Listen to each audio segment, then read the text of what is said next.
Muy buenas tardes a todos. Bienvenidos al seminario online hablando de la importancia de la calidad de vida en el paciente con linfoma, organizado con motivo del Día Mundial del Linfoma 2020. Mi nombre es Víctor Romero y voy a ser el encargado de moderar esta sesión. Los seminarios online organizados por AEAL son recursos muy efectivos que permiten conocer en primera persona y de la mano de los mejores especialistas cualquier temática relacionada con la enfermedad. En esta ocasión nos enfocaremos fundamentalmente en tres aspectos: el papel de la enfermería, la importancia del apoyo psicológico y el papel que juega la nutrición durante y después de la enfermedad. Culminaremos el webinario conociendo la visión del paciente con linfoma.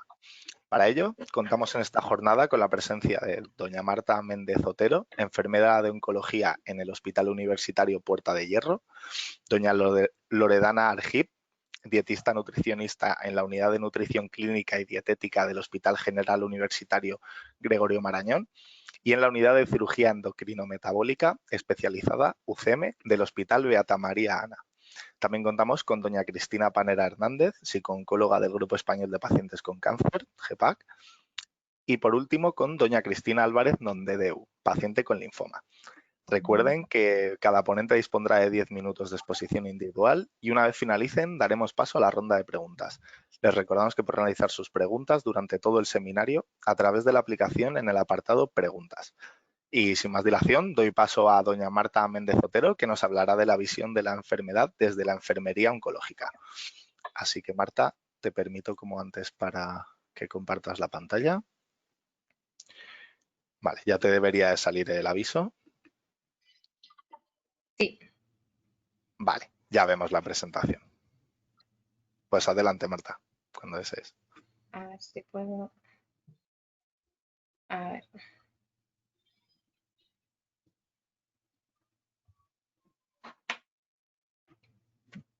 Bueno, hola. En primer lugar, gracias a la Asociación Española de Afectados por Linfoma, Mieloma y Leucemia, ¿vale?, por invitarme a esta jornada y por invitarme a participar en ella. Siento que no puedo conectarme con la cámara, pero bueno, son inconvenientes del directo. Me gustaría presentarme. Soy Marta, soy enfermera del Hospital Puerta de Hierro, del Servicio de Oncología. Y bueno, como vamos a hablar de calidad de vida, pues en primer lugar me gustaría como hacer una breve introducción de lo que significa y de dónde viene el concepto de calidad de vida. Desde comienzos de la última década del siglo XX, pues el estudio de la calidad de vida ha logrado captar la atención de diversos investigadores que intentan dar respuesta, pues más bien científica, a la necesidad de incluir las evaluaciones de salud, la percepción respecto a su propia salud, ¿vale? A comienzos de la última década del siglo XX, el estudio de la calidad de vida, primero lo que pretendía era captar la atención de diversos investigadores, pues eso, que intentaban dar respuesta científica. Tradicionalmente se tenían más en cuenta y solo se consideraban válidas las consideraciones médicas, es decir, más bien los datos más objetivos, pero posteriormente pues tomó mayor importancia los datos subjetivos provenientes de los propios pacientes, un poco lo que ahora también tenemos más en cuenta. A pesar de la creciente preocupación por la calidad de vida, Van Damme en 1986, como os pongo ahí, nos dice que no existe una definición aceptada de calidad de vida y hace referencia pues, a una serie de tópicos como quejas pues, físicas y psíquicas, sentimientos de bienestar, el funcionamiento sexual y actividades cotidianas. Con esto vemos que hay múltiples conceptos a lo largo de toda la historia que han intentado pues dar una definición más exacta de lo que es la calidad de vida. Pero es verdad que es un concepto, a la conclusión a la que llegamos es que es un concepto muy amplio. Y sí que la OMS, durante el Foro Mundial de la Salud, acuñó una definición de calidad de vida en el año 1966, donde nos describe cómo la percepción de que un individuo tiene de su lugar en la existencia, en el contexto de la cultura y del sistema de valores en los que vive y en relación con sus objetivos, expectativas, normas y preocupaciones. Se trata al final de un concepto que está influido pues, por lo que veis ahí, la salud física del sujeto, el estado psicológico, su nivel de independencia, sus relaciones sociales y su relación con su entorno.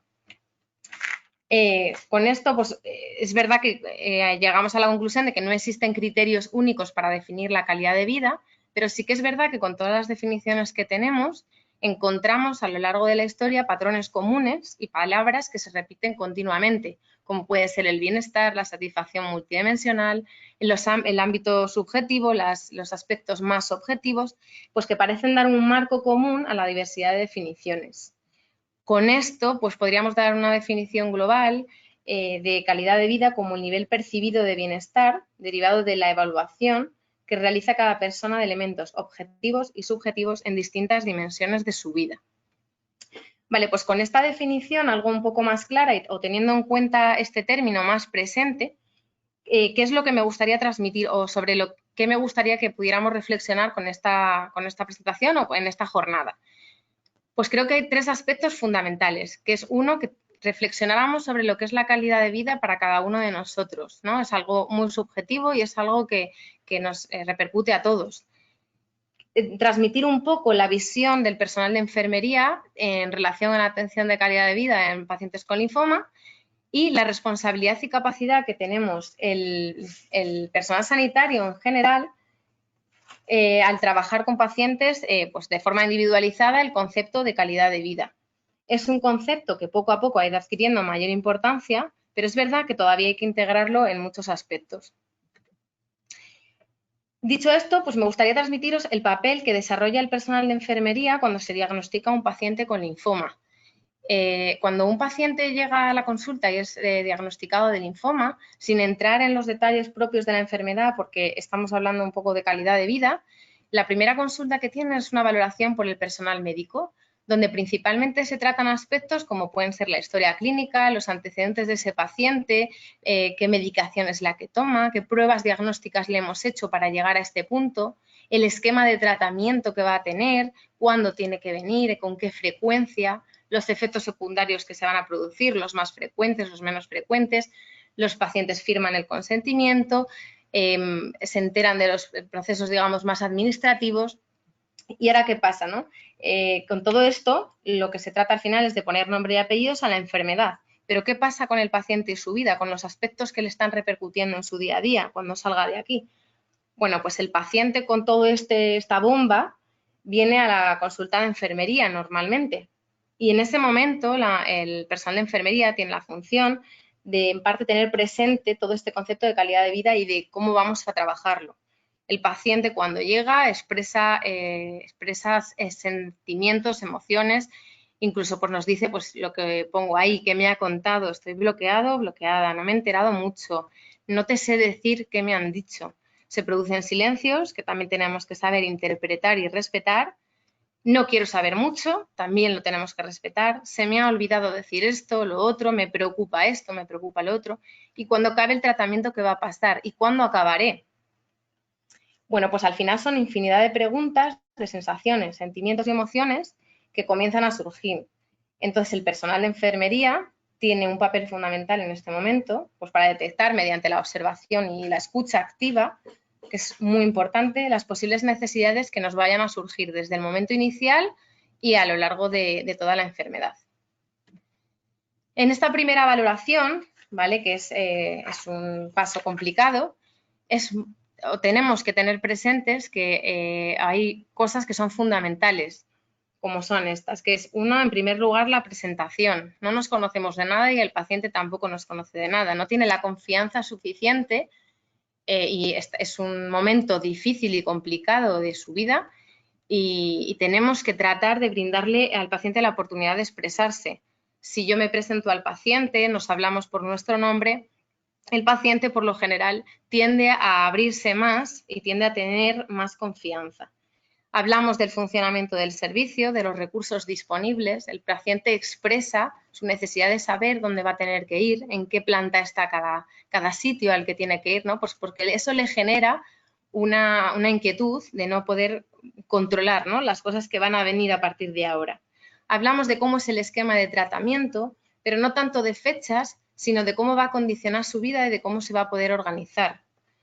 Qué efectos secundarios son más frecuentes y de cómo puede manejarlos.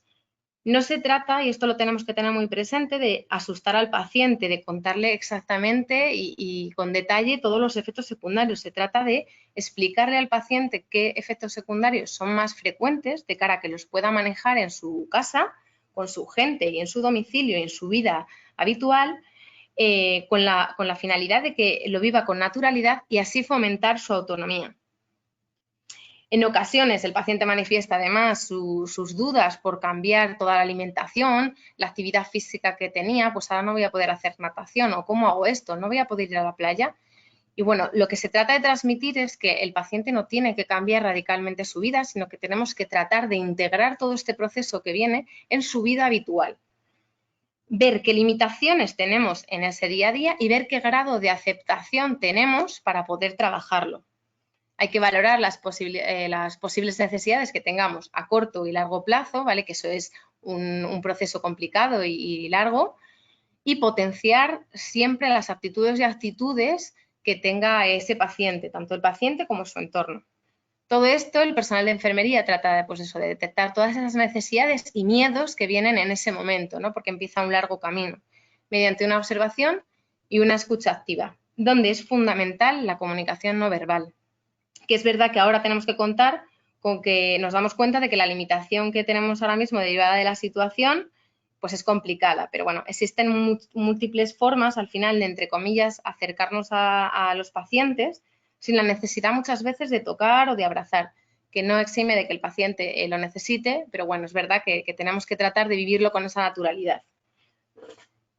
Se trata finalmente, o más bien, del objetivo de poder identificar en esa entrevista las necesidades humanas, ¿no? Que nos podemos ver en la pirámide de Maslow y ver cuáles están cubiertas y cómo podemos mantener esas, fundamental, cómo podemos mejorarlas y cubrir aquellas que no lo están.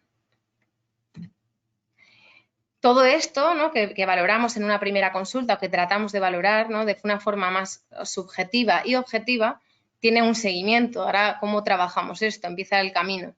Bueno, pues ¿cómo lo hacemos? Pues en estos últimos años se ha visto la necesidad de desarrollar nuevos instrumentos para capturar pues, la calidad de vida en un sentido mucho más amplio y de una manera más subjetiva y objetiva, es decir, una no exime la otra. Para ello, pues tenemos herramientas como son los cuestionarios de calidad de vida, que os invito a que los leáis, incluso que los hagáis, para valorar sobre qué ítems y de qué manera preguntan a los pacientes, ¿no? Donde se pregunta pues, al paciente sobre cuestiones relacionadas con su vida diaria y donde medimos la intensidad en la que se ve afectada, si poco, mucho, bastante, y todo esto lo hacemos de una manera más objetiva. A la vez tenemos, como he dicho antes, una entrevista y las consultas sucesivas que tenemos con el paciente contando con su familia, donde valoramos los aspectos más subjetivos, siempre teniendo en cuenta que es fundamental registrar. Todo lo que no esté registrado no lo podemos detectar en muchas ocasiones y no lo podemos valorar. De nada vale que yo detecte una necesidad de un paciente si luego no la puedo transmitir a mi compañero o si mi compañero no tiene la posibilidad de ver la importancia que yo le estoy dando a eso, ¿no? Tenemos que tratar de buscar un equilibrio, ¿vale? Porque los tratamientos son necesarios, pero también tenemos que permitir que el paciente disfrute de su día a día, de su vida cotidiana y que decida sus prioridades. Es muy importante contar con que el paciente es al final el que decide y muchas veces decidimos nosotros por ellos. Es fundamental, como he dicho antes, una comunicación con el equipo. Uno solo es imposible que haga nada. Necesitamos de la colaboración del resto y tenemos que saber derivar a los especialistas. No siempre podemos abarcar todas las necesidades que hay y no nos damos cuenta de que existen otros profesionales sanitarios y a nivel trabajadores sociales, psicólogos, nutricionistas, que nos pueden ayudar y dan el apoyo necesario que tiene ese paciente en ese momento. Y siempre ofrecer estos recursos, tanto a corto como a largo plazo, ¿vale? Dependiendo pues, de múltiples factores, las necesidades van cambiando y tenemos que ir acompañando al paciente en cada una de las etapas. No es lo mismo el paciente que acaba de empezar un tratamiento que otro que lo está finalizando, o uno que empieza una primera línea de tratamiento, o el que tiene que tener una segunda línea de tratamiento, o incluso el que no vive en la ciudad donde se ponen los tratamientos, o el que no tiene apoyo familiar. Existen una serie de factores que tenemos que saber ver o que tenemos que tratar de ver y ofrecer los recursos que se necesiten, ¿no? Y son aspectos que tenemos que ir aprendiendo. Y como conclusiones, pues brevemente me gustaría decir que, como hemos visto, pues que la calidad de vida es un término muy amplio, ¿vale? Donde incluyen aspectos subjetivos y objetivos, que está claro que hay tantos conceptos como pacientes hay, porque hay que tratar de individualizar. que en el ámbito sanitario es fundamental que trabaje el equipo multidisciplinar con la capacidad que hemos dicho de derivar a los profesionales cuando sea necesario, que siempre hay que combinar herramientas objetivas y subjetivas, no siempre es el momento para poder darle a un paciente una calidad de vida, ¿no? Y que nos la rellene, pero podemos buscar las maneras para poder complementar unas y otras. Que hay que dar soporte a largo plazo, ¿vale? Esto es un reto porque todavía es verdad que se acompaña más durante el comienzo del tratamiento y los pacientes con linfoma siguen expresando esa sensación muchas veces, entre comillas, de abandono cuando pasa el tiempo, ¿no? Y ahora que ya hace mucho tiempo, gracias a Dios, tenemos largos supervivientes, pero hay que darles esa atención porque todavía siguen surgiendo necesidades. Y por último, que hay que darle valor a la calidad de vida. Esto al final es responsabilidad de todos y solo siendo conscientes de la importancia que tiene, pues podremos cubrir las necesidades de cada persona y de cada paciente. Pues por último, me gustaría acabar con una frase, ¿vale?, del francés Alexis Carrel, que dice que la calidad de vida es más importante que la vida misma. A lo que yo siempre añado que es tan importante curar como cuidar. Así que, bueno, invito a que todos reflexionemos un poco sobre esto y que tratemos de trabajar conjuntamente. Muchas gracias. Muchísimas gracias, Marta, por tus palabras y por tangibilizar un poco, ¿no?, esto de la calidad de vida que es y cómo medirlo, que muchas veces es lo más complicado. Así que muchísimas gracias. Pues para continuar, contaremos con doña Loredana Argip, que se centrará en la nutrición del paciente con linfoma. Así que, Loredana, te permito para que compartas también la pantalla. Perfecto, ya lo vemos. Muy bien, bueno, muchas gracias por la presentación. Buenas tardes a todos. Quiero dar las gracias a EAL por volver a invitarme a participar en estos seminarios y darles la enhorabuena por esta iniciativa.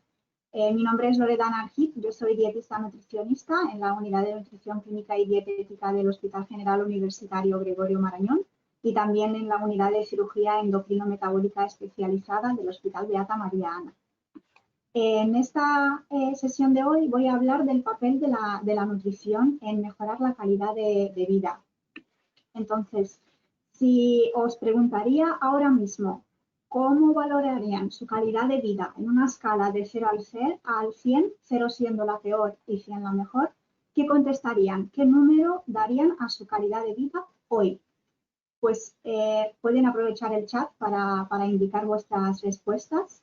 Y lo que os diría es que dentro de ese número lo que vais a valorar es todo el estado de salud, que se define como un estado de completo bienestar físico, mental y social, y no únicamente la ausencia de enfermedad. El término de calidad de vida se acuñó para poder estudiar el papel que tiene la enfermedad sobre el individuo, desde el punto de vista individual, familiar y social, que es un término multidimensional. Y la relación que tiene con la nutrición es que la calidad de vida y la nutrición están muy relacionadas porque la nutrición está presente en todas estas dimensiones, en cada una de ellas por separado y en conjunto. Y es que nosotros, los profesionales de la nutrición, sabemos lo importante que es la calidad de vida a lo largo de la vida del paciente y sobre todo durante el tratamiento y después en la recuperación.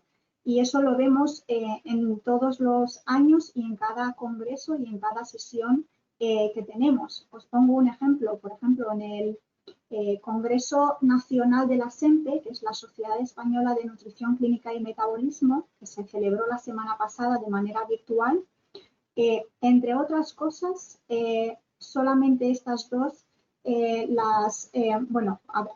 hubo más cosas, pero me gustaría remarcar estas dos. Por ejemplo, en una de las sesiones se habló de la nutrición enteral y el papel que tiene el impacto sobre la calidad de vida. Los ponentes estaban hablando de cómo medirla, de qué cuestionarios utilizar para medir la calidad de vida. En otra sesión también se habló del efecto que tiene la sarcopenia, que es la pérdida de músculo en el paciente oncológico, y sabemos que lo que hace es empeora la calidad de vida. Por lo tanto, lo tenemos muy presente en el mundo de la nutrición. Lo que queremos hacer es mejorar y hacer que el paciente tenga una mejor calidad de vida a través de la nutrición. Y lo que quiero decir con esto es que la nutrición y la calidad de vida van de la mano, porque no solamente comemos por hambre, sino comemos por cultura, por costumbre, por placer, para celebrar cosas, para recordar cosas, emociones o lugares. Simplemente, siempre que tenemos una celebración, lo hacemos alrededor de la mesa. Y esto, vivido de una forma muy buena, lo que puede hacer es mejorar la calidad de vida o empeorarla, dependiendo de la situación y cómo uno acoge las cosas. Bueno, pero si nuestra intención desde el mundo de la nutrición es mejorar la calidad de vida de los pacientes con linfoma, a esta mesa de mejora de la calidad de vida, lo primero que haríamos es invitar al propio paciente. Y es que siempre los consejos nutricionales que damos tienen que ser de forma individualizada, porque hay distintos tipos de linfoma y todos los pacientes son únicos, cada uno con sus costumbres y con sus hábitos y cada uno con sus síntomas, por lo que siempre hay que tener en cuenta estas características para poder darle unas recomendaciones y consejos específicos. Pero sí que me gustaría indicar algunas cosas generales, como por ejemplo que están relacionadas más con la organización y con simplemente pensar por adelantado las cosas. Por ejemplo, si sabemos que un paciente no va a poder salir a comprar porque va a estar cansado o va a estar limitado por sus actividades, recomendamos que abastecer la nevera, el congelador y la despensa, es decir, que tenga alimentos en casa, porque una buena alimentación siempre viene de la base de la comida, por lo que si hay buena comida va a haber una buena alimentación y por tanto una buena dieta. Cocinar con antelación y congelar la comida en porciones individuales, lo mismo, adelantarse a cosas, adelantarse a lo peor, adelantarse de que uno va a estar tan cansado que no va a poder cocinar. Entonces la excusa es no puedo comer, sino me voy a adelantar para tener la comida que me gusta y que me apetece y la voy a comer cuando esté demasiado cansado para cocinar. Salir a comer. No rechazar una invitación a comer por parte de familiares, por parte de amigos. Siempre el ambiente y la buena compañía os van a ayudar a tener un mejor apetito y por tanto os va a ayudar a mejorar la calidad de vida. Por lo que no decir que no. No rechazar la comida, siempre intentar probar alimentos nuevos. Algunas veces con el tratamiento cambian los gustos y puede ser que alimentos que nos gusten nos dejan de gustar y alimentos que no nos gustaban pues ahora parecen que son más apetecibles. Aprovechar las horas de mayor apetito. Esto es muy importante porque muchas veces el cansancio o simplemente tener tantas actividades de tratamiento o de ir al hospital nos cansa. Entonces hay que aprovechar el momento adecuado cuando hay más apetito para comer. Para eso hay que aprovecharlo cuando hay menos fatiga o menos cansancio. En ese caso, habría que variar también la frecuencia de los alimentos, porque muchas veces si se come lo mismo, se llega a un cansancio y dices, bueno, comiendo todo el día lo mismo, casi prefieres algunas veces no comer en vez de repetir tantas cosas, tantas veces el mismo alimento. Realizar muchas comidas pequeñas y frecuentes. No hace falta hacer 3 comidas grandes, sino muchas veces simplemente hay que tener una serie de pautas y de horarios en el día para aprovechar y comer. Luego también cocinar de forma sencilla, no hace falta hacer platos elaborados, simplemente con algo al vapor o a la plancha o al horno, la comida ya se puede hacer que sepa mejor y que apetezca comerla. Utilizar condimentos en caso de que haya poco apetito, pues para abrir el apetito, para hacer que la comida sea mejor y que sepa mejor y que huela mejor. Tener siempre acceso a alimentos apetecibles, siempre si salen fuera de casa, llevar algún bocadillo, algunos frutos secos, algunas galletas, alguna fruta, simplemente preparado para, por ejemplo, aquellos momentos en el que a lo mejor tiene más hambre. Si se espera llegar a casa, pues a lo mejor ya no va a tener hambre y ha perdido el mejor momento del día para comer. Aunque haga platos ligeros en el día, aunque prefiera simplemente comer muy poco, no basar en la alimentación solamente en sopas o caldos, sino que tener en mente estos dos grupos. El grupo de los alimentos proteicos, la carne, pescado, huevo o leche, elegir siempre uno de estos, y uno de hidrato de carbono, que incluye el pan y los cereales, la pasta y el arroz. Estas son las combinaciones para que una comida sea completa y así no le falte ningún nutriente. Y luego también se podría acompañar de algo de verdura y a lo mejor algo de postre. Pero siempre pensar en cantidades pequeñas. Puede ser práctico combinar el primero y el segundo en un solo plato para que visualmente la cantidad de comida no sea tan alta y tan grande y que no asuste simplemente verla y decir, esto yo no lo voy a poder comer. Eligiendo raciones pequeñas, pero de cada uno de estos componentes os va a ayudar a aportar los mismos nutrientes y en comidas distintas, en numerosas comidas durante el día. Sabiendo que durante el tratamiento, tanto durante el tratamiento como después del tratamiento, la nutrición del paciente con linfoma se tiene que basar en la pirámide de la dieta mediterránea, me gustaría recordar y destacar cuáles son estos alimentos. Pues la alimentación se tiene que basar en pan y cereales, como por ejemplo el arroz o la pasta, en frutas, en tubérculos como patata o batata, en frutas, verduras y hortalizas. Esto, digamos, es la base de la alimentación. Estos alimentos tienen que estar presentes todos los días y en cada comida. Luego también tendríamos que añadir los alimentos proteicos, carne, pescado, huevo y leche. Estos también elegir uno de estos 4 grupos en la comida y en la cena, en las comidas principales del día. Luego también podríamos elegir proteína de origen vegetal, como la que proviene de las legumbres, como por ejemplo garbanzos o guisantes o judías blancas o diferentes tipos de alubias. Y no olvidar un componente muy importante de la dieta mediterránea, que es el aceite de oliva y también los frutos secos, como por ejemplo las nueces o las almendras. Aparte del paciente, también me gustaría invitar a esta mesa a los familiares y a los familiares de pacientes con linfoma para poder mejorar su calidad de vida. Desde la nutrición me gustaría recomendarles lo siguiente: recordar, ayudar, acompañar y comprender. Para nosotros es muy importante cuando un familiar ofrece su ayuda para la compra a un paciente, porque ya hemos visto que por diferentes razones, por cansancio o fatiga, uno no puede ir, entonces necesita su ayuda. Y uno de los pilares de esta ayuda son los familiares, por lo que necesitamos vuestra ayuda y vuestro apoyo. También necesitaríamos vuestra ayuda para el cocinado, porque muchas veces es difícil estar en la cocina si un el olor de los alimentos molesta o produce náuseas. Entonces necesitamos que alguien cocine o que ayude con el cocinado, por lo que ahí sería el familiar el más cercano y el más indicado, porque también conoce los hábitos alimentarios de los pacientes.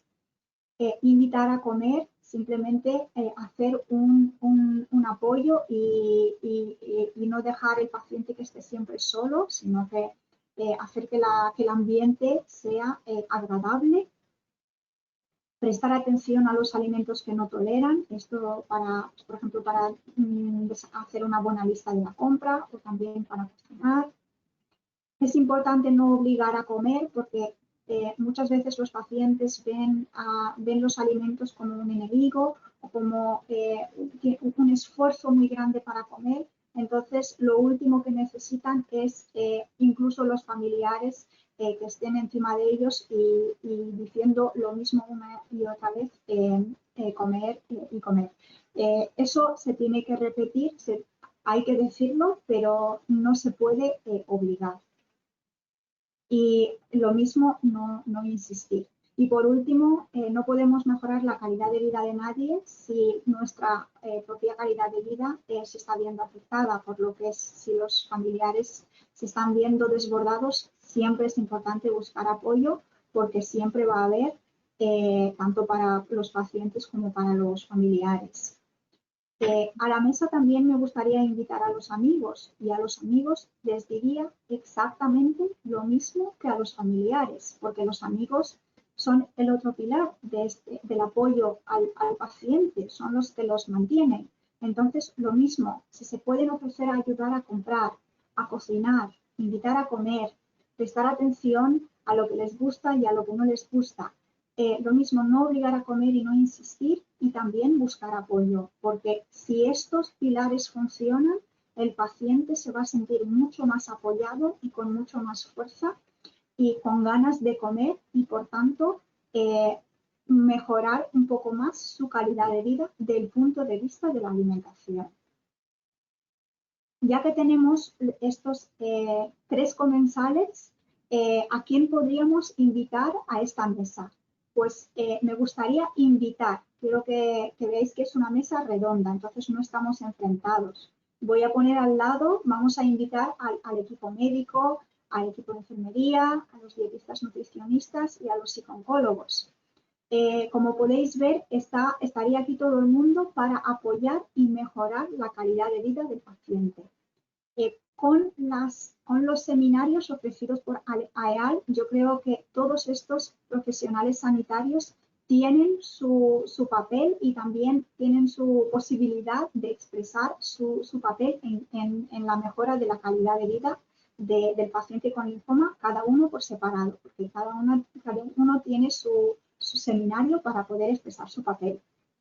Por lo que, ya que tenemos a todo el mundo sentado, me gustaría resumir el hecho de que en la nutrición no existe ningún alimento completo, por eso he indicado los alimentos de la base de la alimentación y he ido indicando cada uno, porque no existe ninguno que se puede recomendar en particular, sino que lo más importante es el conjunto de la dieta, sin tratar de aislar ningún alimento y sus componentes. Hay que mantener una actitud positiva hacia la comida, no ver el acto de comer como una obligación y la comida como un enemigo, porque esto va a hacer que uno no coma, y nosotros nos tenemos que asegurar que nuestras recomendaciones llegan a la práctica, no simplemente se quedan en la consulta o en un papel que a lo mejor entregamos. Y por último, nadie puede mejorar la calidad de vida de una persona si la persona en cuestión no quiere. Esto trasladado a la nutrición quiere decir que el propio paciente tiene que querer mejorar su alimentación, o al menos tiene que poner algo de su parte para que todos los demás pongamos de nuestra parte y se forme ese círculo de mejora de la calidad de vida. Por lo que, ya que tenemos todos los comensales, vamos a ver a qué les podríamos invitar a comer. Pues dependiendo del momento del día, les podríamos invitar a un desayuno. Y como cada uno puede elegir el desayuno que quiera, puede elegir un desayuno salado o un desayuno dulce. Le podríamos invitar a una comida, a un almuerzo, y les podríamos dar unos garbanzos, unas legumbres o un pescado. También podríamos quedar para una merienda, y en esa merienda uno podría elegir fruta, yogur, una merienda dulce o una merienda salada de pan y de verduras, frutos secos. También podríamos quedar para cenar, y en esa cena podríamos elegir pues, un pan y una proteína de huevo y también una carne con una pasta. Y así podemos incluir todos aquellos grupos de alimentos que he mencionado antes. O podríamos tomar un postre de fruta y helado, y también podríamos tomar pues, unos crepes de chocolate y con algo de fruta.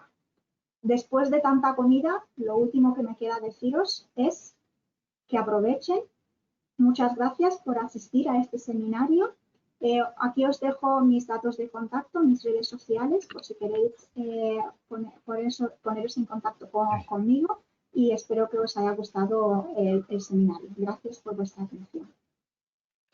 Muchísimas gracias, Loredana, por tus palabras y bueno, por hacernos este repaso, ¿no? por la dieta mediterránea y darnos los consejos que bueno, siempre nos dejas con buen sabor de boca con esas fotos.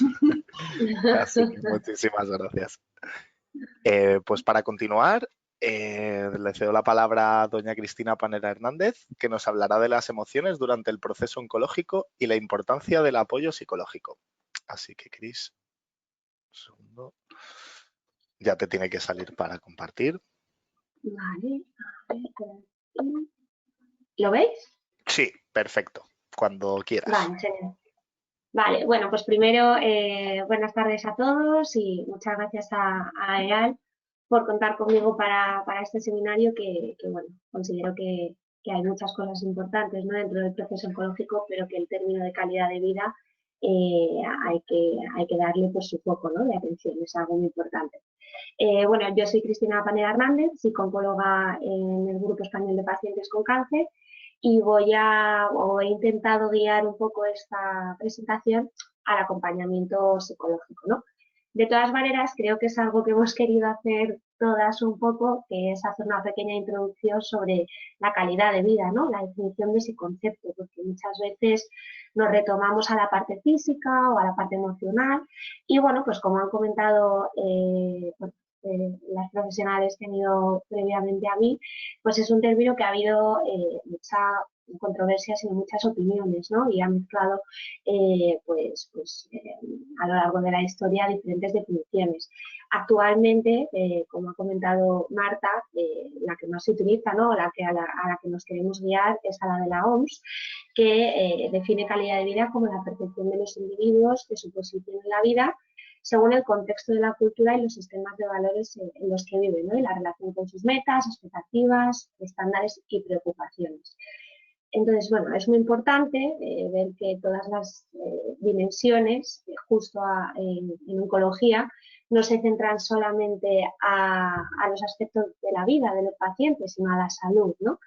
Y bueno, a mí me gustaría o he querido enfocar más el seminario a tener en cuenta la calidad de vida como la salud global del sujeto y su relación con la enfermedad oncológica y los tratamientos, ¿no? Las características de calidad de vida que he destacado son la subjetividad de la evaluación, porque tal y como se ha comentado, no es simplemente la percepción de la calidad de vida que tenga el paciente desde fuera, ¿no?, sino su satisfacción y su propia percepción, cómo el paciente percibe que tiene una calidad de vida determinada, ¿no? Además, la multidimensionalidad, pues debido a lo que ya se ha hablado y mostrar en la siguiente diapositiva, que son las dimensiones en las que se ve afectada la calidad de vida o en las que no se ve afectada, sino que involucra, ¿no?, pues la parte social, física, emocional y bueno, pues una multidimensionalidad. La relación con el estado de salud obviamente va de la mano, ¿no?, con ese estado físico del que hablábamos, la parte física y emocional va muy ligada.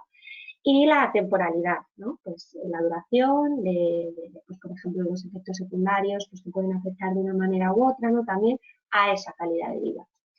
Entonces, las dimensiones que afecta o en las que se ve integrada esa calidad de vida es el estado funcional, la función física, los síntomas físicos relacionados con la enfermedad y el tratamiento, pues esos efectos secundarios, ¿no?, que pueden aparecer, la función psicológica, esa inestabilidad emocional que a veces se puede dar, una función social y familiar, tal y como comentaba Loredana, el papel del familiar, del entorno es muy importante también. La dimensión espiritual, existencial, pues el sentido de la vida, ¿no?, que da el paciente y bueno, pues cómo quiere llevar él mismo pues esa calidad de vida, su percepción de espiritualidad. Y la satisfacción con los cuidados médicos, que aquí entramos pues los profesionales sanitarios y pues cómo tenemos, ¿no?, que ser invitados a esa mesa y cómo podríamos participar y dar nuestro apoyo al paciente. Después de esta pequeña introducción de calidad de vida, que me parece muy correcto que todas hayamos querido comentarla, porque muchas veces no se conoce toda su globalidad, quería hacer un repaso de la calidad de vida en oncología con el apoyo psicológico, ¿no? Pues desde el área de la psico-oncología exactamente qué apoyo damos o qué intentamos trabajar junto con el paciente y el familiar. Desde la fase de diagnóstico, abarcando todo el proceso oncológico, bueno, desde el diagnóstico conocemos que es un shock, que es un impacto emocional, cambia un poco pues, la rutina, ¿no? Esas expectativas que se tenían, muchas veces pues viene obviamente sin esperarlo y sin buscarlo. Entonces se producen múltiples cambios y bueno, puede generar todo ello un estrés que puede ocasionar secuelas a nivel físico y psicológico, ¿no? He puesto pues algunos ejemplos, pero puede ser pues esa ansiedad, ¿no? Conocida, sintomatología depresiva, pues también rabia, ¿no? Esas etapas de reacción al diagnóstico y bueno, pues problemática física que suponen los efectos secundarios de los tratamientos. Entonces, ¿cuál es nuestro objetivo, ¿no? En esta fase de diagnóstico, ¿qué es lo que intentamos hacer? Recuperar esa inestabilidad emocional, ese equilibrio emocional, mejor dicho, que se tenía previamente, ¿no? Bueno, hay que masticar todo el diagnóstico, todas las emociones con las que nos encontramos y son emociones que igual antes no hemos vivido, ¿no? Obviamente no hemos pasado por esto, entonces no sabemos cómo gestionarlas. Acompañar al paciente, al familiar, desarrollar herramientas, sobre todo esa primera acogida de la que hablaba Marta también es muy importante, esa escucha activa y la empatía, ¿no? El prestar atención no es únicamente lo que se busca, sino el tener esa empatía con el paciente, poder llegar a entender y que el paciente vea que lo entiendes. También en la fase de tratamiento del proceso oncológico pueden producirse cambios físicos y emocionales, disminuir la capacidad funcional y bueno, pues todo ello afecta a la calidad de vida, generando una incertidumbre. Sobre todo hay que individualizar casos, obviamente, cada caso, cada persona es un mundo, por así decirlo, pero esa incertidumbre de si los tratamientos que me están dando funcionarán, cómo va a ir mi pronóstico, cómo va a ir mi proceso, ¿no? Pues acompañar al paciente con esas inseguridades. Objetivo, disminuir esa ansiedad con técnicas de manejo del estrés y la ansiedad, la escucha activa, ventilación emocional, activación conductual, ¿no? El empezar a hacer diferentes cosas para entretener, distraer la mente, ¿no? Que no estemos centrados en la problemática y bueno, y sobre todo pues la constante incertidumbre, como he comentado, causada pues por cuestionarse efectividad de los tratamientos en el sentido de me irá bien y situarse, ¿no? Anticiparse, que siempre pues aparecen los pensamientos rumiativos anticipatorios. Entonces, bueno, escucharlos y acompañarlos. Y en la fase, bueno, tras finalizar los tratamientos, es muy importante esta fase, ¿no? Porque muchas veces dejamos de ir al hospital tantos días a darnos los tratamientos, dejamos de ir a nuestras sesiones con los médicos, porque ya pues vamos avanzando, ¿no? Y es como otra vez afrontar el recuperar una rutina previa, ¿no? Fuera de la enfermedad. Entonces, muchas veces los pacientes durante el proceso oncológico se han centrado en lo físico, ¿no? En la parte física de, bueno, pues mi médico me ha comentado que me va a dar estos tratamientos, pues yo me centro en darlos, en comer bien, en intentar pues poder hacer todo lo que esté en mi mano para que el tratamiento funcione. Pero no atendemos tanto, no se atiende tanto a la parte emocional, ¿no? Se deja un poco de lado, en algunas ocasiones, repito, casos individualizados. Entonces, cuando ya terminan esos tratamientos, viene también ese peso emocional que no se ha trabajado. Entonces, aquí es muy importante pues, escuchar, acompañar, dejar al paciente que integre, ¿no? Y que identifique esas emociones y sobre todo continuar fortaleciendo la relación médico-paciente, cualquier duda, cualquier información que se tenga. Si hace falta mejorar la comunicación de una manera en la que se desarrollen habilidades de comunicación a través de role-playing con los pacientes, que lleven materiales tan simples como un cuaderno y un boli para que se apunten dudas, ¿no? Que no se les olvide, fortalecer esa relación con su médico. Focalizar en los problemas emocionales, como digo, pues muchas veces luego aparecen y es una incertidumbre, ¿no? Porque muchas veces es como la opinión te lo dicen de, bueno, pero si he terminado con los tratamientos, todo va bien, debería estar mejor. Bueno, es un poco tiranía del pensamiento positivo, ¿no? De como ya he terminado, tengo que estar mejor, pero por todo lo que hemos pasado, nos ha afectado, ¿no? Entonces, pues hay que retomar emocionalmente pues un poco esa rutina previa. Y la necesidad de información que facilite tener un mayor control, ¿no? Bueno, la enfermedad viene, no tenemos una percepción de control, nos dejamos guiar por los tratamientos y el formar al paciente, darle información para que esté formado de cómo pues, identificar síntomas, ¿no? Llamar a mi enfermera, acudir al médico, eso a ellos, a los pacientes, les da una percepción de control que les facilita, ¿no? Esa adaptación al proceso.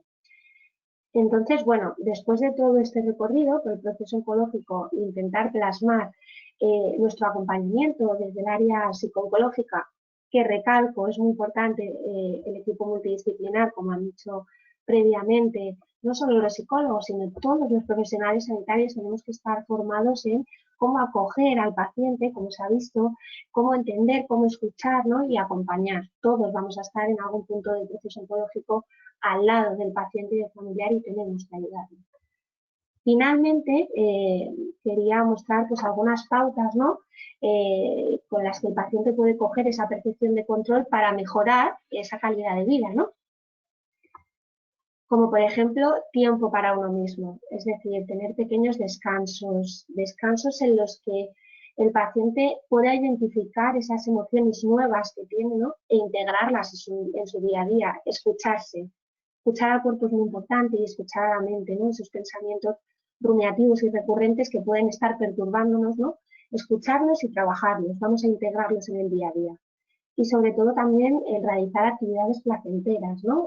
La activación conductuales, no parar dentro de adaptado a las limitaciones que tenga cada uno, realizar actividades que sean gratificantes para el paciente, que puedan aportarle pues, esa chispa, ¿no? De entretenimiento y de distracción. De igual manera, actividad física. El ejercicio físico es muy importante también y bueno, igual que contamos con los fisioterapeutas y bueno, pues su trabajo es esencial, dar un espacio en el día del paciente, el propio paciente, que le ayude a descargar, ¿no? Esa energía o esa tensión. Adaptada a las limitaciones, como comentaba anteriormente, se pueden dar efectos secundarios o se puede estar más cansado, tener un poco de fatiga, cada caso, pues como hemos dicho antes, individual, pero adaptar esas actividades es necesario, ¿no? Mantenerse activo dentro de esas limitaciones que se presenten. De igual manera, si la situación se escapa de las manos y esa inestabilidad emocional, pues ya no se sabe cómo manejar, y es la primera vez, ¿no? que te has visto en esa situación, es buscar ayuda, hablar con tu médico, con la enfermera, con aquel profesional sanitario que esté cerca de ti, y si hace falta, si es necesario, pues acudir a esta ayuda del psicólogo, ¿no? Muchas veces la gente, bueno, desde el pasado se tenía estigmatizado, ¿no? Bueno, no estoy loco, pero es que no, bueno, ya se ha mejorado eso, gracias a Dios, a lo largo de los años, pero es simplemente ayudar a manejar esas emociones que nos desbordan actualmente y que no hemos vivido antes, ¿no? Es buscar ayuda, es algo que es esencial en ese momento en el que la situación se te escapa de las manos o te sientes desbordado. De igual manera, reorganizar tu tiempo y tu rutina. En esto también entran los familiares. ¿Por qué? Hay que adaptarse a los tiempos de la enfermedad. En cada fase del proceso oncológico se van a dar pues, diferentes situaciones, ¿no? Y hay que cambiar, pues, por ejemplo, tengo más citas, tengo que estar más tiempo en el hospital, luego, como se dice, pues pasar tiempo en casa, ¿no? Igual, pues tratamiento, ¿no? Si se necesita. Y también pues ahí se va a dar un cambio de roles, ¿no? Tanto igual el paciente se vuelve más dependiente, ya no tiene tanta libertad en esos momentos como previamente antes del diagnóstico, y los familiares o el entorno tienen que estar más pendientes. Como comentaba Loredana, pues igual se necesita más la ayuda de los familiares, ¿no? Para esa cocina, esas compras, pero es muy importante reorganizarlo con el familiar y con el paciente para que no haya ni una sobrecarga, ni un sentimiento de carga por parte de los pacientes, ni una sobrecarga por parte de los familiares. Es muy importante esa reorganización. Y desarrollar estrategias de comunicación. Muchas veces no nos hemos visto en esa situación hablando con nuestro familiar o nuestro entorno cercano y no sabemos cómo expresar lo que nos pasa o cómo nos sentimos. Pues vamos a desarrollar estrategias de comunicación asertivas, se pueden hacer role-playing a través de actividades, de terapia narrativa, si hace falta, si cuesta mucho, para poder expresar eso que sentimos diferente, ¿no? De igual manera, evitar el aislamiento, pues bueno, pues muchas veces la inestabilidad emocional, ese impacto emocional que genera, puede dar sintomatología ya no depresiva, ¿no? No nos vamos a ir a esa patología, sino pues estar triste, tener rabia, tener ira, sentir ira y no querer tampoco ni que los demás nos vean así ni compartirlo, ¿no? Entonces tendemos más al aislamiento, bueno, se tiende más al aislamiento. Evitarlo, ¿no? El momento personal, el momento de cada uno, el tiempo para uno mismo, como decía la primera parte, es necesario, pero también hay que mantener esa activación y bueno, pues evitar ese aislamiento. De igual manera, comunícate, expresa tus miedos y emociones. Esa ventilación emocional, ¿no? La expresión de sentimientos va a ayudar pues, a que no se produzca un embudo, la acumulación, ¿no? Entendemos que, y además hay pacientes que nos dicen, no quiero preocupar, es totalmente respetable, no se dice que te comuniques todo lo que sientes, ¿no? Sino que esa necesidad de sacar algo de lo que se te escapa de las manos, de lo que te desborda, de necesidad de pedir ayuda o no pedirla, que se comunique, y no solo de emociones, sino con el médico. Lo que comentábamos, si hay alguna duda y pues se te olvida, apuntamos en un cuaderno para la próxima cita con nuestro médico, pues se lo comentamos, ¿no? El que no nos quedemos, que no se queden los pacientes con ninguna duda. Y por último, desarrollar herramientas de afrontamiento y solución de problemas. En eso puede ser manejo del estrés y la ansiedad en los momentos en los que se sienta, pues con técnicas de relajación, poner en práctica y bueno, ir sobre todo diciéndole al paciente que las vaya poniendo en práctica para que ya las automatice en determinados momentos que las necesiten, ¿no? De todas maneras, estas son algunas de las pautas que se me ha ocurrido poner, ¿no? Por lo que veo yo en las sesiones con los pacientes, pero seguramente se me escapa algo. En 10 minutos, que no sé si me ha pasado ya, Víctor, pues es muy difícil, ¿no? Contar todo lo que podríamos hacer para mejorar esa calidad de vida. Pero estas son las que he querido resaltar. Pero aún así, si hay alguna duda, pues he puesto mi correo, psicología3@gpac.es, pues duda de cómo poner en práctica alguna técnica o que me pueda faltar algo más de información, pues para abarcar, ¿no? Esa información de más y bueno, pues poder continuar hablando del término de calidad de vida, que es muy importante. Muchas gracias. Muchísimas gracias, Cristina, por la exposición, bueno, por comentarnos un poco estos aspectos psicológicos en cada una de las fases del proceso oncológico. Muchísimas gracias. Y pues finalmente, para terminar la ronda de exposiciones, contamos con doña Cristina Álvarez Nomdedeu, que compartirá con nosotros su experiencia como paciente. Así que, Cristina, adelante, cuando desees. Vale, gracias. ¿Me escucháis, no? Sí. Sí, ¿no? Vale. Pues nada, me llamo Cristina Álvarez, tengo 24 años y en enero de este año, a mediados, me diagnosticaron linfoma mediastínico primario.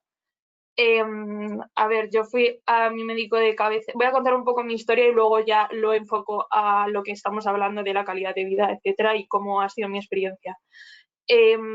Bueno, yo simplemente fui al médico varias veces antes del diagnóstico porque me salieron unas ronchas alrededor del cuello y en ambas ocasiones mi médico de cabecera me dijo que era ansiedad, que era muy joven, que simplemente tenía que disminuir mi ritmo de trabajo y que me relajase un poco, que seguramente mejoraría con el tiempo, que eso era ansiedad.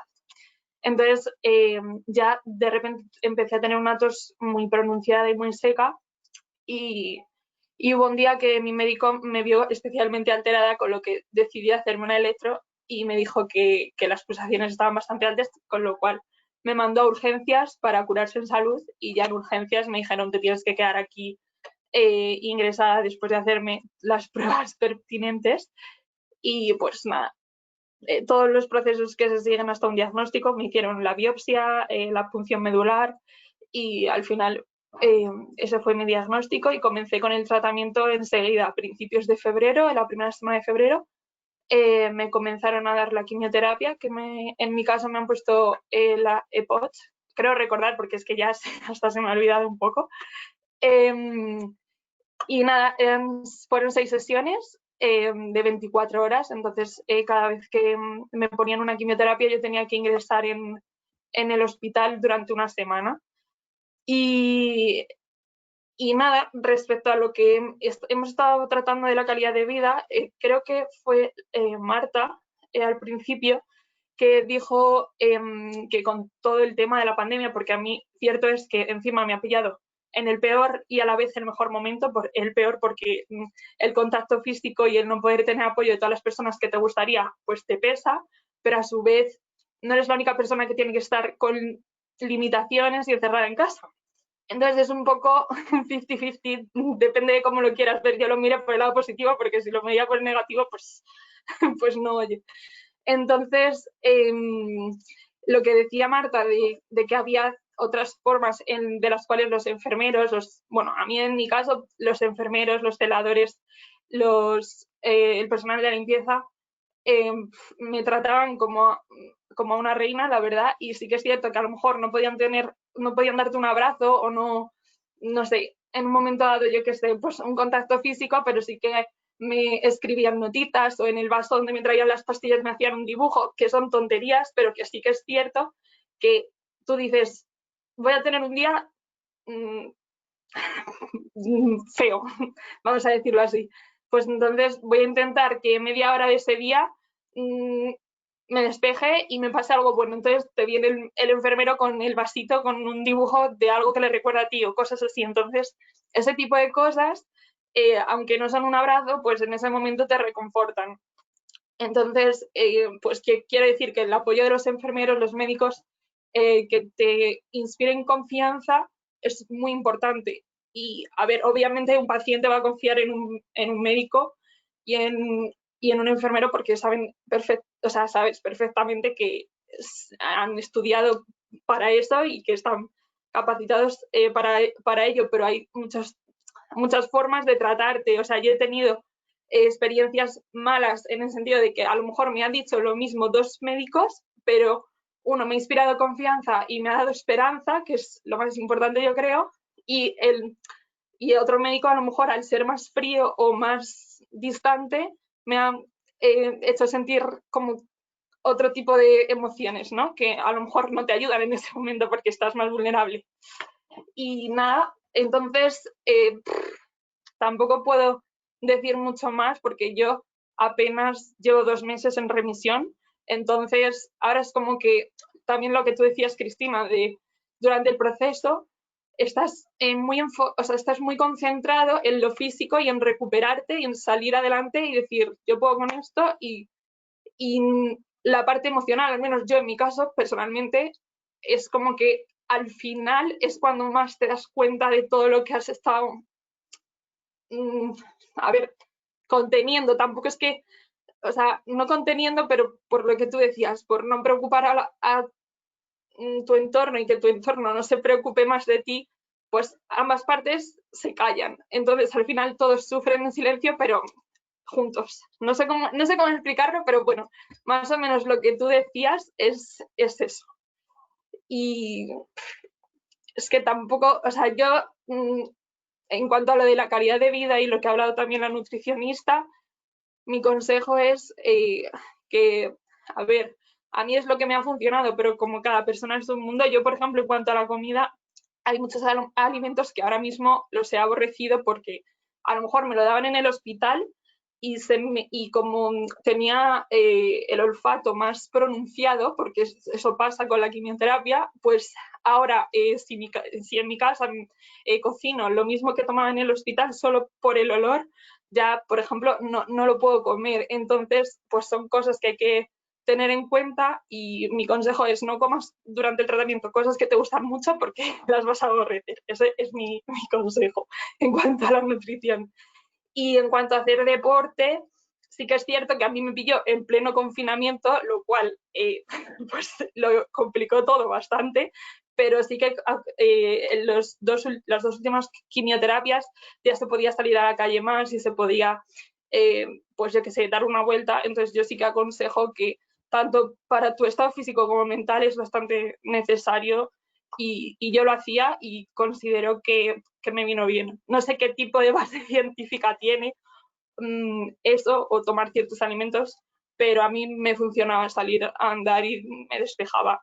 Y sí que lo notas luego, ¿no? Cuando ahora intento hacer planes, pues noto que tengo más resistencia, que me canso rápido, o sea, más rápido que antes, pero bueno, poco a poco. Y nada, a día de hoy, pues como os he comentado, estoy en remisión completa y a la espera de hacerme la primera revisión a ver si está todo bien. Tampoco puedo hablar de mis emociones a largo plazo porque no lo sé. Así que Muy ya bien, está. Cristina. Muchísimas gracias por compartir tu historia, ¿no? Y estas palabras tan emotivas con nosotros, que seguro que más de un asistente, vamos, más que ha empatizado contigo.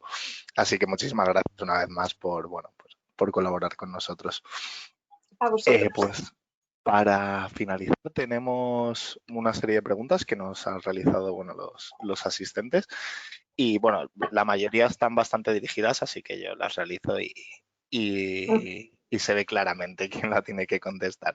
Nos dicen, buenas tardes, ¿qué alimentos y o bebidas aconseja para subir las defensas y mejorar el sistema inmunológico? Muchas gracias. Loredana, me parece que... Es mi pregunta. Bueno, yo ya estaba preparada para esto, pero parece que no sabía que me iban a preguntar. Y yo creo que me he adelantado un poco en las conclusiones, bueno, en la mitad de la charla cuando he dicho que no hay que dar el papel importante, el protagonista. No existen protagonistas en nutrición, no hay un alimento que se lleve la corona y el rey y los demás que son solamente comensales. En nutrición hay que comer de todo, hay que elegir de todo. Me gustó mucho lo que dijo Cristina, el no elegir el alimento favorito en el peor momento porque llegas a odiarlo, porque pues el olor en ese caso no es lo que tú te acuerdas, no es lo que a ti te apetece. Entonces, a lo mejor posponer en los peores días lo que más te apetece, lo que más te gusta, pero desde luego los alimentos son buenos porque aportan nutrientes al organismo, nos alimentan y nos proporcionan la vida, pero realmente no son mágicos. No hacen que el sistema inmune funcione al 1000%. El 100% del sistema inmune se encarga el organismo, el propio organismo, y si no ya tenemos pues los tratamientos y los fármacos y todo el equipo sanitario que le ayudan. En nuestras manos, en la alimentación, es abrir el abanico, por eso os he puesto todas las fotos de los alimentos y de la pirámide alimentaria, cuando salir a comprar, elegir de todos los grupos, pero no seleccionar uno solo porque es el superalimento de hoy. No hay ninguno perfecto. Muy bien, muchas gracias, Lorena. Sí, vamos, dijéramos que lo que has comentado en la exposición, ¿no? La dieta mediterránea, que es lo más recomendable Completa. en este caso. Dieta mediterránea completa, sí. Muy bien. Pues muchísimas gracias por la aclaración. Esta pregunta yo creo que nos puede contestar Marta, porque nos dicen, la calidad de vida es un concepto subjetivo. ¿Existen test que la valoren? ¿Alguno concreto para el paciente oncológico? Creo que justo en tu exposición has comentado precisamente esto. Sí, es verdad que, o sea, sí existen escalas de calidad de vida, existen muchas, he puesto varias, ¿no? Que es verdad que nosotros, por ejemplo, sí que utilizamos y que sí que se utilizan mucho. No sé si tienen posibilidad de verlo en la presentación o si se va a quedar grabado, pero sí que existen calidades de vida, ¿no? Avaladas y es verdad que no se usan tanto porque es verdad que la calidad de vida de una manera más objetiva hay que buscar también el momento en el que se lo vas a entregar al paciente, ¿no? O si está en ese momento de poder ponerse, porque al fin y al cabo, ¿no? Es rellenar un cuestionario, ¿no? Que de una manera más objetiva nos transmite información acerca de su día a día. Es decir, siempre hay matices que salen que son más subjetivos. Pero sí que se usan mucho, sobre todo en ensayos clínicos. Es verdad que es algo que está muy presente en los ensayos clínicos, ¿no? Porque lo requieren. Y luego en la práctica diaria sí que tienes que tratar de enfocar a nivel del paciente, buscar el momento y buscar si el paciente tiene la capacidad en ese momento o si también quiere hacerlo o si creemos que vamos a poder también obtener información que nos sea relevante y no va a estar condicionada por la situación o por el momento en el que nos encontremos. No sé si te contesto a la pregunta o si hay alguna duda más, pero sí, existen y se usan y sí que te aportan mucha información. Ahora también hay que saber usarlas y encontrar eso, el momento en el que el paciente puede hacerlo de una manera más cómoda, ¿no? Y tener la confianza de que está usando un recurso que nos va a valer tanto a nosotros como a él y que vamos a poder trabajar de una manera pues conjunta. Muy bien, muchísimas gracias, Marta. Respecto a lo que comentabas, por supuesto, el seminario está grabado y lo van a poder ver. Luego comentaré en dónde lo solemos colgar para que puedan acceder en cualquier momento y, bueno, pues ver la tabla esa que comentabas y repasar la explicación que has dado. Así que muchísimas gracias. Nos preguntan también cómo actuar cuando hay pensamientos rumiantes que no cesan y producen mucha ansiedad. Cristina, no sé si nos puedes contestar. Sí, bueno, pues, ¿cómo hacer, no? Es la pregunta, ¿cómo Eso manejarlo es, igual? sí, cómo manejarlo, efectivamente. Bueno, pues sí que es cierto que como hemos hecho el repaso, ¿no?, del proceso oncológico, pueden aparecer esos pensamientos desde el inicio, ¿no? Y claro, no saber muy bien cómo manejarlo porque es la primera vez que me siento así y qué me está pasando y cómo mejor. Entonces, bueno, hay muchas técnicas que se pueden poner en práctica, pero principalmente el pararse a pensar, ¿no? El pararse a identificar qué está sintiendo el paciente, qué emociones siente y cómo integrarlas en ese día a día, pues ya sea ventilando emocionalmente pues eso, por lo que está pasando, ¿no? Y sobre todo para esos pensamientos rumiativos o anticipatorios que siempre vienen de, bueno, ¿cómo irá el proceso? ¿Qué pasará? Para pararlos o manejarlos, sobre todo hay bueno, hay una técnica que se llama reestructuración cognitiva, ¿no? Que es como reestructurar cognición, los pensamientos, vamos a ver qué realidad tienen mis pensamientos rumiativos actuales, ¿no? Entonces, bueno, pues por ejemplo, así de práctica, pues si viene bien a algún oyente, pues hay un ejercicio que tú en una columna pones tus pensamientos, ¿no? Y en la columna lateral pones lo que sientes en ese momento. Bueno, pues ya cuando se va practicando la ventilación emocional y la integración del paciente, en la tercera columna ponemos pensamientos alternativos, ¿no? Vamos a ver qué otros pensamientos pueden aparecer al pensamiento inicial. Por ejemplo, voy a poner ejemplo concreto. Imagínate, pues como ha dicho Cristina, ¿no? Tienes días y igual nos situamos en un día malo, que te encuentras mal, que no te apetece nada, pues el pensamiento de no voy a salir de esta, no sé cómo van a llevar los tratamientos. ¿Cómo te sientes? Triste, con rabia, mal, solo, apenado. Bueno, vamos a trabajar primero esos sentimientos, ¿no? Hablando con el paciente, esa escucha activa, y cuando ya esté preparado, esa tercera columna, pensamientos alternativos. Bueno, pues igual es que hoy tengo un mal día, pero puede que salga bien. Pues igual es que me he levantado con el pie izquierdo y bueno, pues me duele la tripa, pero voy a hablar con mi médico y que me lo explique y no me sitúo en lo peor.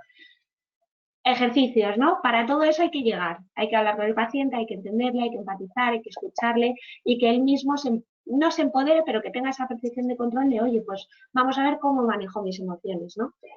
Y bueno, por no enrollarme, muchísimas cosas más, muchísimas técnicas más, pero principalmente pues manejando esos pensamientos, situándonos en el momento y trabajando.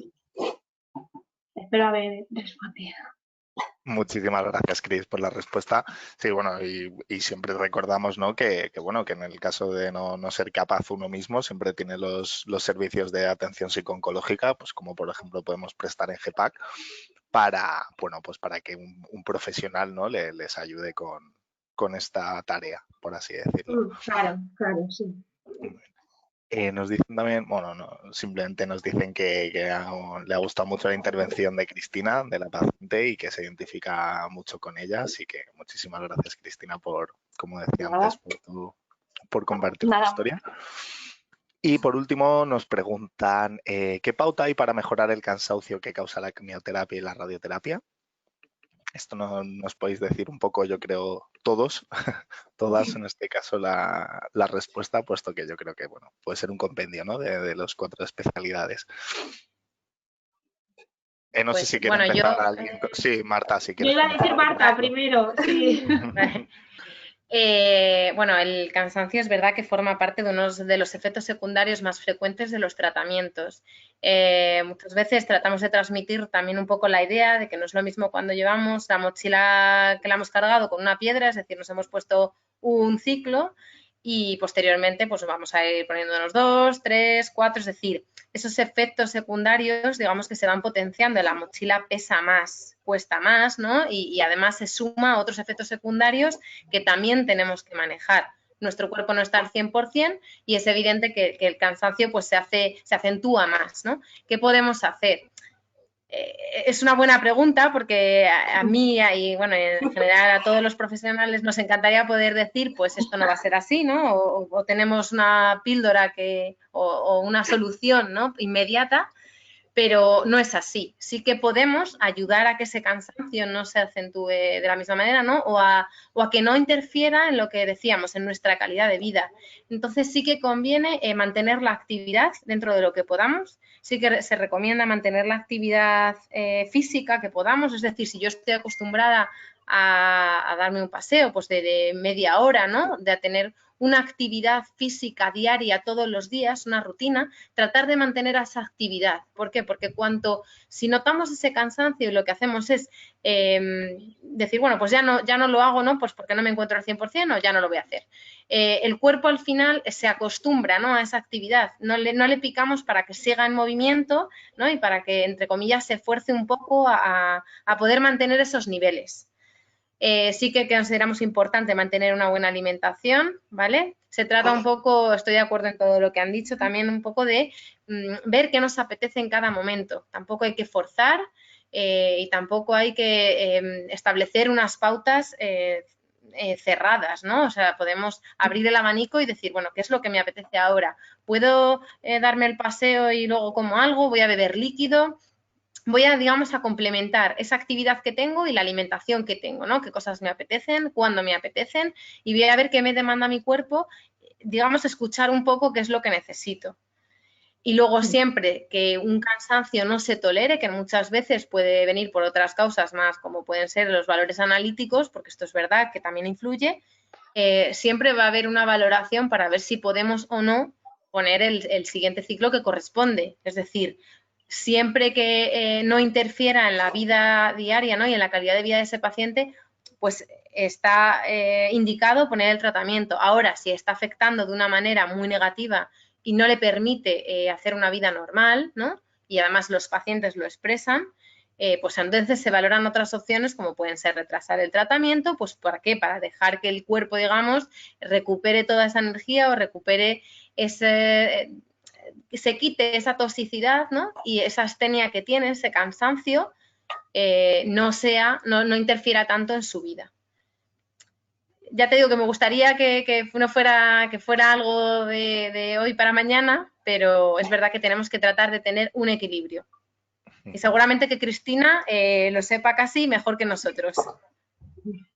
Sí, bueno, a ver, no sé, yo pienso que sí, que hay que permitirse también cuando estás cansado descansar y no sentirte mal por descansar, porque a mí me pasaba mucho que decía, jo, es que estoy muy inactiva, es que no he hecho nada con mi vida, pero es que en ese momento no te apetece nada, entonces también tienes que aprender a permitirte eso, porque si no, luego lo vas a notar a la larga, yo creo. Entonces, obviamente, si te notas, es aprovechar siempre el momento del día en el que dices, jo, ahora me ha entrado energía, tengo energía suficiente como para darme una vuelta. Pues aprovechas que tienes esa mentalidad y sales, y ya sea 20 minutos o una hora, lo que aguantes, te va a hacer sentir mejor. Entonces, es eso, pero permitirte no agobiarte por no ser productivo, es que en ese momento no lo puedes ser y ya está. Yo creo, pero bueno. Muy bien. Muchas gracias, Cristina, por transmitirnos tu pensamiento. Y no sé si queréis añadir algo más, o Loredana o Cristina, para finalizar. Sí, Loredana, adelante. Estoy de acuerdo tanto con Marta como con Cristina, es aprovechar el momento adecuado. Nosotros en nutrición lo que más nos preocupa es que no sea un todo o nada, o sea, estoy cansado, no me apetece comer nada, Ahí a nosotros eso nos preocupa, por lo que siempre, si se puede, la mitad del bocadillo, pues mejor que nada. Si tienen que tomar suplementos nutricionales, la mitad del suplemento mejor que nada. Y del postre, o simplemente me apetece tomar algo dulce, pues 2 bocados es mejor que nada. Por lo que aprovecho este momento para lo poquito que se pueda, y ya luego más tarde, no pasa nada. Simplemente ahora no es el momento. Descansas y luego vuelves. Nadie te lo quita. Tenemos suerte de que tenemos comida a nuestra disposición en cada momento y afortunadamente podemos elegir lo que nos apetece en cada momento. Por lo que no agobiarse y no verlo como un enemigo, no tener una lista que hacer de 100 cosas al día. Llegas y no los has cumplido y ya hoy no he hecho nada. Simplemente con levantarte, ducharte y darte una vuelta por la casa ya has hecho algo. Y el desayuno ya te ha levantado el día, por lo que ya es suficiente. Ya te puedes ir a dormir. Mañana es otro día. Tal cual. Muy bien, muchísimas gracias por la intervención. Pues nada, ya no hay más preguntas. Así que, bueno, lo primero, una vez más, muchísimas gracias a todas las participantes. Y hasta aquí la jornada hablando de la importancia de la calidad de vida del paciente con linfoma. Agradecer una vez más a los ponentes su intervención y recordarles que nos prestan su tiempo de forma altruista. Y, por supuesto, agradecer a todos los participantes su asistencia e interés. Esperamos que les haya resultado interesante y que les haya servido para resolver todas sus preguntas. Y recuerden que podrán encontrar el seminario tanto en la web de AEAL como en la página realizada con motivo del Día Mundial del Linfoma y en el canal de YouTube de AEAL. Así que muchísimas gracias a todos y muy buenas tardes y buen fin de semana a todo el mundo. Muchas gracias. Igualmente, Hasta luego. muchas gracias. Muchas gracias. Adiós. Adiós, muchas gracias.